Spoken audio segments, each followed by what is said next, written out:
যেদিন দেখবেন কাজ করতে একটু আলসেমি লাগছে সেদিন কাজের পরিমাণ একটু বেড়ে যাবে, আবার দেখবেন একটু একটু করে কাজ করতে করতে বেশ অনেক কাজই কিন্তু করে ফেলা যায়। তো আজকেও হচ্ছে সেরকমই একটা দিন ছিল, বেশ অনেক কাজই আজকে করেছি।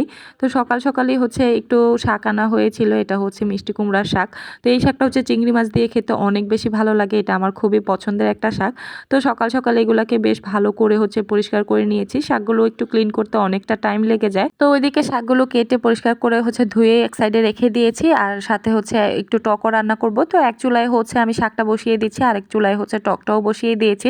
আজকে হচ্ছে রুই মাছের মাথা দিয়ে টকটা রান্না করব। তো একটু বেশি পরিমাণে টমেটো দিয়ে হচ্ছে মশলা দিয়ে সব কিছু দিয়ে সেদ্ধ করতে বসিয়ে দিয়েছি। আর এইদিকে হচ্ছে আমি শাকটা রান্না করার জন্য চিংড়ি মাছগুলো দিয়ে দিয়েছি। আর এই শাকটা কিন্তু চিংড়ি মাছ দিয়ে খেতে অনেক বেশি মজা লাগে, আমার এই শাকটা খুবই ভালো লাগে খেতে। তো সাথে চিংড়ি মাছের সাথে কিন্তু সব ধরনের মশলাগুলো দিয়ে আর এখন হচ্ছে কাঁচামরিচও দিয়ে দিয়েছি। আর এই শাকটা রান্না করার সময় কিন্তু দেখবেন মশলার পরিমাণ আপনার কাছে খুবই কম মনে হবে, যেহেতু শাকটা একটু সবুজ থাকে, তাই যতই মশলা দিবেন দেখবেন শাকের কালারটা সবুজই রয়ে গিয়েছে, তাই মশলার পরিমাণটা একটু বুঝেই দিতে হয়। তো আমি সব কিছু দিয়ে হচ্ছে ভালো করে কষিয়ে এখন হচ্ছে শাকটাও দিয়ে দিয়েছি। আর শাকের পরিমাণ একটু বেশিই ছিল আজকে, তো শাকটা আমি একটুও নষ্ট করি নাই, সব শাকগুলোই হচ্ছে ভালো করে পরিষ্কার করে নিয়েছি, যেহেতু এটা খুবই পছন্দের একটা শাক। আর এই শাকটা কিন্তু খুব সহজে পাওয়াও যায় না, আর এই কারণেই হচ্ছে আমি ফেলতে মায়া লাগছিল। তো পুরো শাকটাই হচ্ছে পরিষ্কার করে নিয়ে নিয়েছি। তো এখন এইটার মধ্যে খুব একটা পানি কিন্তু দিতে হবে না, শাক থেকে যতটুকু পানি উঠবে সেই পানিটা দিয়েই কিন্তু খুব ভালো করে শাকটা রান্না করা হয়ে যাবে। আর শাকটা একটু সবুজ সবুজ করে রান্না করলে দেখতেও যেমন ভালো লাগে, খেতেও অনেক বেশি মজা লাগে। তাই খুব বেশি সময় কিন্তু এটাকে ঢেকে রান্না করা যাবে না, একটু ঢাকনা উঠিয়ে তারপর হচ্ছে রেখে দিতে হবে। যখন দেখবেন সিদ্ধ হয়ে গিয়েছে শাকটা তখন হচ্ছে ঢাকনাটা তুলে রেখে দিবেন।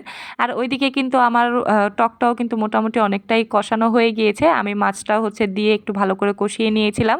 তারপর এখন হচ্ছে ঝোলের জন্য পানিও দিয়ে দিয়েছি। আর এই যে টকের মধ্যে এখন হচ্ছে জলপাই দিয়ে দিচ্ছি, এখন যেহেতু বাজারে প্রচুর জলপাই পাওয়া যাচ্ছে তাই জলপাইয়ের টকটাই খেতে বেশি ভালো লাগে। তো জলপাইটা দিয়ে হচ্ছে এখন টকটা আরও কিছুক্ষণ জাল করে নিব। আর এইদিকে কিন্তু আমার শাক রান্নাটাও হয়ে গিয়েছে, আর শাকের কালারটা কিন্তু অনেকটাই সবুজ রয়ে গিয়েছে, আপনি একটু বেশিক্ষণ হচ্ছে ঢেকে রান্না করলে শাকের কালারটা নষ্ট হয়ে যায়, তাই চেষ্টা করবেন খুবই কম পরিমাণে ঢেকে তারপর হচ্ছে শাকটা রান্না করার জন্য, তাহলে কালারটা খুবই সুন্দর থাকবে। তো আমার শাকটা কিন্তু মোটামুটি হয়ে গিয়েছে, আমি শাকের ঝোলটা আরেকটু কমিয়ে হচ্ছে শাকটাকে নামিয়ে নিব। আর এই চিংড়ি মাছ দিয়ে এই শাকটা কিন্তু খেতে অনেক অনেক বেশি মজা, আপনারা কেউ না খেয়ে থাকলে একবার হলেও ট্রাই করে দেখতে পারেন। আর এদিকে কিন্তু আমার টক রান্না মোটামুটি শেষ, তো এখন হচ্ছে টকের মধ্যে একটু ধনেপাতা দিয়ে দিব। আর টকের মধ্যে তো মাস্ট ধনেপাতা দিতেই হয়, ধনেপাতা না দিলে টকের ফ্লেভার খুব একটা ভালো আসে না, তাই চেষ্টা করি সবসময় টক রান্নার মধ্যে এরকম ধনেপাতা দিয়ে তারপর হচ্ছে নামিয়ে নেওয়ার জন্য। তো টকের মধ্যে একটু লবণটা কম মনে হচ্ছিল, তাই হচ্ছে একটু লবণ দিয়ে দিলাম। আর এমনিতেও কিন্তু টক আর ডালের মধ্যে লবণের পরিমাণ একটু বেশিই দিতে হয় সব সময়। তো যাই হোক, এদিকে আমার রান্নাবান্না কিন্তু প্রায় শেষ, এখন হচ্ছে একটু চালতার আচার বানাচ্ছিলাম। তো এটার ফুল রেসিপি হচ্ছে আমি পরবর্তী একটা ভিডিওতে আপনাদের সাথে শেয়ার করবো। তো আজকের মতো এখানেই বিদায় নিচ্ছি, ভালো থাকবেন সবাই, আল্লাহ হাফেজ।